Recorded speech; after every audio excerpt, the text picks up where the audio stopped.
अदीरा और मेंढक राजकुमार। एक समय की बात है, एक सुंदर लेकिन थोड़ी जिद्दी और घमंडी राजकुमारी थी जिसका नाम अदीरा था। वो हमेशा अपनी बात पर अड़ी रहती थी और कभी किसी के वचन का सम्मान नहीं करती थी। उसके पिता राजा राजन बहुत दयालु और बुद्धिमान थे।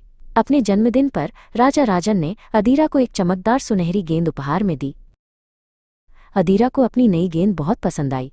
वो उसे लेकर महल के बगीचे में खेलने लगी। गेंद इतनी चमकदार थी कि वो सूरज की रोशनी में जगमगा रही थी। खेलते खेलते गेंद एक गहरे कुएं के पास जा गिरी और छपाक की आवाज के साथ कुएं के अंदर चली गई। अदीरा बहुत दुखी हो गई। उसकी प्यारी गेंद कुएं में चली गई थी और वो उसे निकाल नहीं सकती थी। वो वहीं बैठकर रोने लगी। तभी कुएं से एक छोटा हरा मेंढक बाहर निकला और बोला, राजकुमारी, तुम क्यों रो रही हो? अदीरा ने मेंढक को देखा और बोली, मेरी सुनहरी गेंद कुएं में गिर गई है और मैं उसे वापस नहीं ला सकती। मेंढक ने कहा, अगर मैं तुम्हारी गेंद वापस ले आऊं तो क्या तुम मुझसे दोस्ती करोगी, मुझे अपने महल में रहने दोगी और अपने साथ खाने दोगी? अदीरा ने सोचा कि ये तो सिर्फ एक मेंढक है, कौन सा ये सच में महल में आएगा, और झट से हाँ कह दिया। मेंढक तुरंत कुएं में कूद गया और थोड़ी देर में सुनहरी गेंद को अपने मुंह में दबाकर बाहर आ गया। उसने गेंद अदीरा के पैरों में रख दी। अदीरा अपनी गेंद वापस पाकर बहुत खुश हुई। उसने झट से गेंद उठाई और मेंढक को धन्यवाद दिए बिना महल की ओर भाग गई। अगली सुबह जब राजा राजन और राजकुमारी अदीरा रात के खाने पर बैठे थे, तभी दरवाजे पर टॉक टॉक की आवाज हुई। राजा ने अपने सेवक से दरवाजा खोलने को कहा। सामने वही मेंढक खड़ा था। मेंढक ने अदीरा से कहा, राजकुमारी, क्या तुम्हें अपना वादा याद नहीं? तुमने मुझसे दोस्ती का वादा किया था।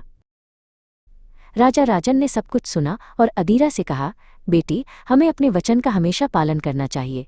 तुमने वादा किया था, अब तुम्हें इसे निभाना होगा। अदीरा मन मारकर मेंढक को अंदर ले आई, लेकिन वो बिल्कुल खुश नहीं थी। मेंढक ने अदीरा की थाली से खाने को कहा और फिर उसके बिस्तर पर सोने की इच्छा जताई। अदीरा को बहुत गुस्सा आया। वो इतनी चिढ़ गई कि उसने मेंढक को उठाया और गुस्से में दीवार की ओर फेंक दिया, ये सोचकर कि अब वो चला जाएगा।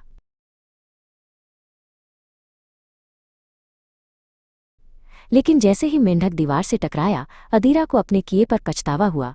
उसे मेंढक पर दया आ गई। वो दौड़ी और उसे उठाया, फिर प्यार से उसके माथे पर चूम लिया। जैसे ही उसने चूमा, एक जादुई चमक हुई और मेंढक एक सुंदर राजकुमार में बदल गया।